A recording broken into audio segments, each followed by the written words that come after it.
আসসালামু আলাইকুম। সবাইকে স্বাগত জানাচ্ছি গ্লোবাল ভিউজে। আপনাদের সঙ্গে আছি আমি তাসনিম হোসাইন। আজ জানাবো আন্তর্জাতিক গণমাধ্যমে আলোচিত সংবাদ ও বিশ্লেষণ। গাজায় গণহত্যার ৩৩৬তম দিনে উপত্যকা দখলে ইসরায়েলি অভিলাষ পরাস্ত করতে তীব্র প্রতিরোধ গড়ে তুলেছেন ফিলিস্তিনি যোদ্ধারা। ইসলামিক জিহাদের আল কুদস ব্রিগেডস এক বিবৃতিতে বলেছে, শুক্রবার তারা মধ্য গাজার আকাশে গোয়েন্দা মিশন পরিচালনা করা একটি ইসরায়েলি এয়ারক্রাফট জব্দ করেন। তাছাড়া গাজা সিটির আল জাইতুন এলাকায় ইসরায়েলি সেনাদল এবং তাদের গাড়িগুলোকে লক্ষ্য করে বিভিন্ন মর্টার হামলার দৃশ্য প্রকাশ করে আল কুদস। এদিকে ফাতা আন্দোলনের আল আকসা মর্টার্স ব্রিগেডস শুক্রবার দক্ষিণ গাজার রাফায় ইসরায়েলি যানবাহনগুলোর উপর বেশ কিছু মর্টার শেল নিক্ষেপ করে। গাজায় যুদ্ধরত ফিলিস্তিনি সমাজতান্ত্রিক আন্দোলন democratic front for the liberation of প্যালেস্টাইনের সামরিক শাখা ওমর আল কাসিম ফোর্স এক বিবৃতিতে বলেছে, রাফার পূর্বে আল তানুরে তাদের যোদ্ধারা ইসরায়েলি সেনাদের উপর বিপুল পরিমাণ মর্টার শেল নিক্ষেপ করেছেন। ফিলিস্তিনিদের সমর্থনে এবং গাজার যোদ্ধাদের প্রতি সংহতি জানিয়ে উত্তর ইসরায়েলের সেনা অবস্থানগুলো নতুন করে সিরিজ হামলা চালিয়েছে লেবাননের হিজবুল্লাহ। শুক্রবার সকাল 9:30টায় বেশ কিছু অ্যাটাক ড্রোনের মাধ্যমে ইসরায়েলের মায়ান বারুচ সাইটে সরাসরি আঘাত হেনে দিনের অভিযান শুরু করেন তারা।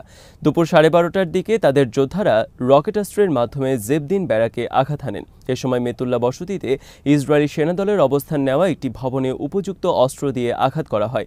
এরপর রকেট হামলা হয় রুইসাত আল কর্ন সাইটে। রকেটগুলো সাইটে সরাসরি আঘাত হানে। একই সময়ে উপযুক্ত অস্ত্র ব্যবহার করে মেতুলা সাইটে নজরদারি সরঞ্জামে আঘাত করা হয়। শুক্রবার হিজবুল্লাহর চালানো বৃহত্তম হামলা ছিল আবিরিম বসতির চারদিকে। সেখানে অবস্থান নেওয়া শত্রু সেনাদের উপর ঝাঁকে ঝাঁকে ড্রোনের মাধ্যমে নিখুঁতভাবে আঘাত করা হয়। দিনের সর্বশেষ হামলা ছিল বিকাল 4টার দিকে। এ সময় মানারা বসতিতে ইসরায়েলি সেনাদের অবস্থান করা একটি ভবনে আঘাত করেন তারা। এই হামলায় ব্যবহৃত অস্ত্রের নাম উল্লেখ করেনি হিজবুল্লাহ।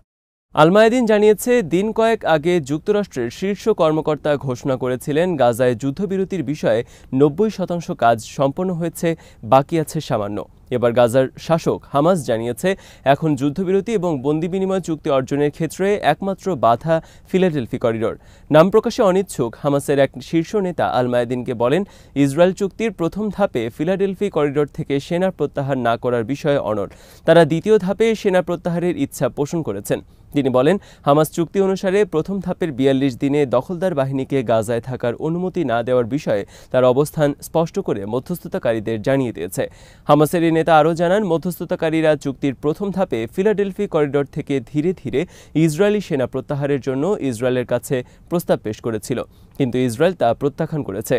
ইসরায়েলি প্রধানমন্ত্রী ফিলাডেলফি করিডোরে ইসরায়েলি বাহিনী রাখার বিষয়ে তার জেদে অটল থাকলেও জনমত বলছে ভিন্ন কথা। এক জনমত জরিপে প্রকাশিত হয়েছে, 48% ইসরায়েলি হামাসের সঙ্গে বন্দি বিনিময় চুক্তির সুবিধার্থে ফিলাডেলফি থেকে সেনা প্রত্যাহারের বিষয়ে সমর্থন করেন। বৃহস্পতিবার হামাসের উপপ্রধান খালিল আল হাইয়া বলেছিলেন, মার্কিন প্রেসিডেন্ট জো বাইডেনের প্রস্তাব এবং গাজায় যুদ্ধবিরতির বিষয়ে জাতিসংঘ নিরাপত্তা পরিষদের সিদ্ধান্তের পর চুক্তির যে খসড়া হয়েছিল 2রা জুলাই হামাস তা মেনে নেয়। তিনি বলেন, এখন কোনো দলের কাছ থেকে কোনো নতুন নথি বা প্রস্তাবের প্রয়োজন নেই। ইসরায়েলকে ওই প্রস্তাব পালনে বাধ্য করাই জরুরি। খলিল আল হাইয়া বলেন, যে কোনো চুক্তিতে অবশ্যই আগ্রাসন বন্ধের বিষয়টি নিশ্চিত করতে হবে এবং ফিলাডেলফি করিডোর ও রাফা ক্রসিং সহ গাজা থেকে ইসরায়েলি সেনাদের সম্পূর্ণ প্রত্যাহার করতে হবে। তাছাড়া মানবিক সহায়তার নিশ্চয়তা সহ কোনো বাধা ছাড়াই বাস্তুচ্যুত লোকদের নিজ বাড়িঘরে প্রত্যাবর্তন এবং গাজা উপত্যকার পুনর্গঠন নিশ্চিত করতে হবে। ইসরায়েলের রিজার্ভ জেনারেল তাল রুশো শুক্রবার বলেছেন, গত বছরের 7 অক্টোবর গাজা এনভেলপে যা ঘটেছে তা ছিল ইসরায়েলের বৃহত্তম ব্যর্থতা। ইসরায়েলি সম্প্রচার মাধ্যম কান নিউজকে তিনি বলেন, 7 অক্টোবরের ঘটনার জন্য বর্তমান এবং আগেকার সব নেতৃত্ব দায়ী। এই ব্যর্থ নেতৃত্বের মাধ্যমে ইসরায়েলিদের নিরাপত্তা রক্ষিত হবে না, নতুন প্রজন্মকে এগিয়ে আসতে হবে। হামাসের বিষয়ে তিনি বলেন, এই প্রতিরোধ গোষ্ঠী এখনও পর্যন্ত নির্মূল হয়নি, পরাজিত হয়নি। তিনি সতর্ক করে বলেন, যুদ্ধের এই গতি অব্যাহত থাকলে গাজায় হামাসকে পরাজিত করতে আরও 5 বছর লাগতে পারে। তার মানে ইসরায়েলের সামরিক বাহিনীকে বছরের পর বছর ধরে যুদ্ধে ব্যস্ত থাকতে হবে। ইসরায়েল তো পুরো সামরিক বাহিনীকে গাজায় মোতায়েন করতে পারবে না। এরই মধ্যে 3টি ডিভিশন সেখানে অবস্থান করছে। এই জেনারেল অন্যান্য ফ্রন্টের ইসরায়েলের বর্তমান অবস্থা নিয়ে শঙ্কা প্রকাশ করেন। রুশো উল্লেখ করেন, উত্তর ফ্রন্ট আসলে ইসরায়েলের নিয়ন্ত্রণে নেই। অধিকৃত পশ্চিম তীরের বিক্ষোভের সময় শুক্রবার এক মার্কিন তুর্কি নারীকে গুলি করে হত্যা করেছে ইসরায়েলি বাহিনী। ২৬ বছর বয়সী ওই নারীর নাম আয়েশা নূর এজগিয়েগি। নাবলুস শহরের রাফিদিয়া হাসপাতালের পরিচালক ফুয়াদ নাফা বলেন, মাথায় আঘাত পাওয়ার পর আয়েশাকে সংকটজনক অবস্থায় হাসপাতালে আনা হয়। আমরা তাকে বাঁচানোর চেষ্টা করছি, কিন্তু গুরুতর আঘাত পাওয়ায় তার হৃৎপিণ্ড সক্রিয় করতে পারেনি। আয়েশা নূরকে একজন তুর্কি আমেরিকান অ্যাক্টিভিস্ট বলে বর্ণনা করেছে বিবিসি। নাবলুসের কাছে বেইতা শহরে বিক্ষোভের সময় ঠিক কী হয়েছিল তার বর্ণনা করে ফায়েজ আবদেল জব্বার নামের এক প্যারামেডিক বলেন, স্বাভাবিকভাবেই আমরা জাবাল সুবায়াহ মসজিদে জুমার নামাজ আদায় করি। তখন বিদেশি অ্যাক্টিভিস্টরাও আমাদের সঙ্গে যুক্ত হন। তারপর ইসরায়েলি সেনাবাহিনী এসে দুটি গুলি চালায়। একটি গুলি একজন তরুণকে লক্ষ্য করে চালানো হয়, তবে দ্বিতীয় গুলিটি চালানো হয় আয়েশা নূরের মাথাকে লক্ষ্য করে। আয়েশা নূরের পরিবারের প্রতি সমবেদনা জানিয়ে মার্কিন পররাষ্ট্রমন্ত্রী অ্যান্টনি ব্লিংকেন বলেন, প্রথমে আমাদের জানতে হবে ঠিক কী হয়েছিল, আর সেটা জানার পর আমরা প্রয়োজনীয় সিদ্ধান্ত ও উপসংহারে পৌঁছাবো। যেমনটি আমাকে আগে বলতে শুনেছেন, মার্কিন নাগরিকদের সুরক্ষার চেয়ে আমার কাছে আর কোনো অগ্রাধিকারের বিষয় নেই, তা তারা বিশ্বের যেখানেই থাকুক না কেন। আমরা যখন আরও তথ্য পাবো আমরা সেটা আপনাদের জানাবো এবং প্রয়োজনে এই বিষয়ে আমরা ব্যবস্থা নেব। জেনিনের গভর্নর কামাল আবু আল রাব বলেছেন, ৯ দিনের অভিযানের পর ইসরায়েলি বাহিনী পশ্চিম তীরের জেনিন শহর এবং জেনিন শরণার্থী শিবির থেকে নিজেদের প্রত্যাহার করে নিয়েছে। তিনি বলেন, এটি ছিল ইসরায়েলি বাহিনীর সবচেয়ে ধ্বংসাত্মক অভিযান। নিজেদের প্রত্যাহারের কথা নিশ্চিত না করে শুক্রবার জেনিনে তাদের তথাকথিত সন্ত্রাস বিরোধী অভিযানের সংক্ষিপ্ত ব্যাখ্যা দিয়ে একটি বিবৃতি প্রকাশ করেছে ইসরায়েল। সেখানে বলা হয়েছে, ১৪ জন সন্ত্রাসীকে নিশ্চিহ্ন করা হয়েছে, ৩০ জনেরও বেশি সন্দেহভাজনকে আটক করা হয়েছে এবং রাস্তায় পাতা আনুমানিক ৩০টি বিস্ফোরক নিষ্ক্রিয় করা হয়েছে। বিবৃতিতে বলা হয়, জেনিনে হামাসের প্রধান ওয়াসিম হাজেমকে নিশ্চিহ্ন করা হয়েছে। জেনিন এলাকায় হাজেম গুলিবর্ষণ এবং বিস্ফোরণ ঘটানোর নির্দেশ দিতেন। ফিলিস্তিনি স্বাস্থ্য মন্ত্রণালয় বলছে, পশ্চিম তীরের বিভিন্ন স্থানে ৯ দিনের ইসরায়েলি অভিযানে শিশুসহ অন্তত ৩৬ জন নিহত হন এবং এর মধ্যে জেনিনের ২১ জন রয়েছেন।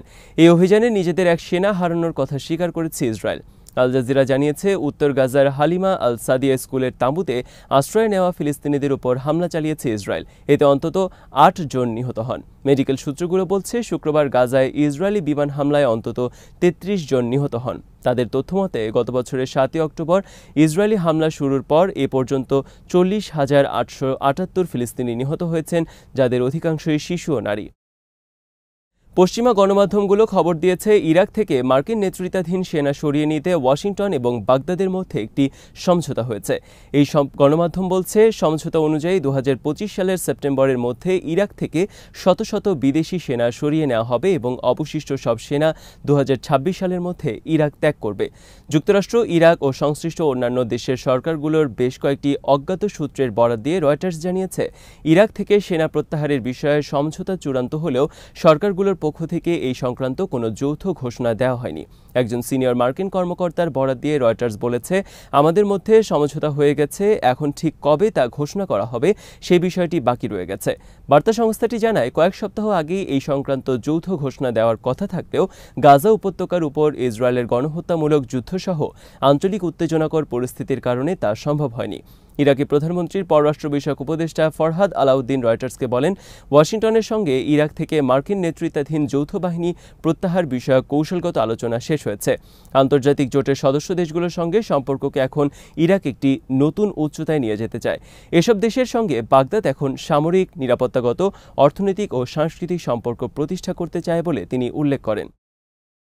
ইরানের সশস্ত্র বাহিনীর এয়ার ডিফেন্স ফোর্সের commander brigadier general Ali Reza Sabahifard বলেছেন, তার দেশ এই অঞ্চলের শীর্ষ বিমান প্রতিরক্ষা শক্তিতে পরিণত হয়েছে এবং ব্যাপকভাবে রাডার ও ক্ষেপণাস্ত্র ব্যবস্থা উন্নত করেছে। তার বাহিনী এখন যে কোনো আকাশ হুমকি মোকাবেলায় প্রস্তুত। শুক্রবার ইরানের উত্তর পূর্ব বিমান প্রতিরক্ষা অঞ্চল সফরে গিয়ে জেনারেল আলী রেজা বলেন, দেশের প্রতিরক্ষা সক্ষমতা জোরদার করার সঙ্গে সামঞ্জস্য রেখে বিমান প্রতিরক্ষা বাহিনী তার রাডার এবং ক্ষেপণাস্ত্র ব্যবস্থা উন্নত করার ব্যাপক ভিত্তিক পদক্ষেপ নিয়েছে। সশস্ত্র বাহিনীর অন্যান্য বিভাগের সঙ্গে যৌথ কৌশলে দেশের আকাশসীমা রক্ষার জন্য বিমান প্রতিরক্ষা বাহিনী সম্পূর্ণভাবে প্রস্তুত। সাবাহিফার্দ জোর দিয়ে বলেন, প্রতিরক্ষা খাতে, বিশেষ করে আকাশ প্রতিরক্ষা বিভাগে ইরান যে মাইলফলক স্পর্শ করেছে তা দেশীয় বিশেষজ্ঞদের বছরের পর বছর প্রচেষ্টা এবং এই খাতে উল্লেখযোগ্য বিনিয়োগের ফসল। মার্কিন ডলারের বিপরীতে বিশ্বের বিভিন্ন দেশের মুদ্রার মান যখন কমছে, তখন বিস্ময়করভাবে উত্থান ঘটেছে আফগান মুদ্রার। দেশটির কেন্দ্রীয় ব্যাংক জানিয়েছে, গত এক বছরে ডলারের বিপরীতে আফগান মুদ্রা আফগানির মান বেড়েছে 17.25%। কেন্দ্রীয় ব্যাংকের বরাত দিয়ে আফগানিস্তানের সংবাদ মাধ্যমগুলো বলছে, গত বছর নতুন করে 149টি প্রতিষ্ঠানকে মুদ্রা বিনিময় ও অর্থ বিষয়ক ব্যবসার লাইসেন্স দিয়েছে কেন্দ্রীয় ব্যাংক। এখন আফগানিস্তানে সব মিলিয়ে আর্থিক প্রতিষ্ঠানের সংখ্যা দাঁড়িয়েছে 1780টি।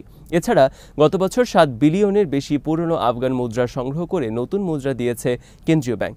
চলতি বছরের শুরুর দিকে বিশ্বব্যাংক সতর্ক করে বলেছিল, এবছর বিশ্বের বড় বড় মুদ্রার বিপরীতে, বিশেষ করে ডলারের বিপরীতে আফগান মুদ্রার মান কমতে পারে। কিন্তু বিশ্বব্যাংকের সেই ভবিষ্যৎবাণী ভুল প্রমাণিত হয়েছে। 2021 সালে নতুন করে আফগানিস্তানের রাষ্ট্র ক্ষমতায় বসে তালেবান। তখন সবাই আশঙ্কা করেছিল, এবার আফগানিস্তানের মুদ্রার মানের ভয়ঙ্কর অবনমন হবে এবং অর্থনীতি ধসে পড়বে। কিন্তু 2 বছর পর দেখা যাচ্ছে ঠিক তার বিপরীত ঘটনা ঘটেছে।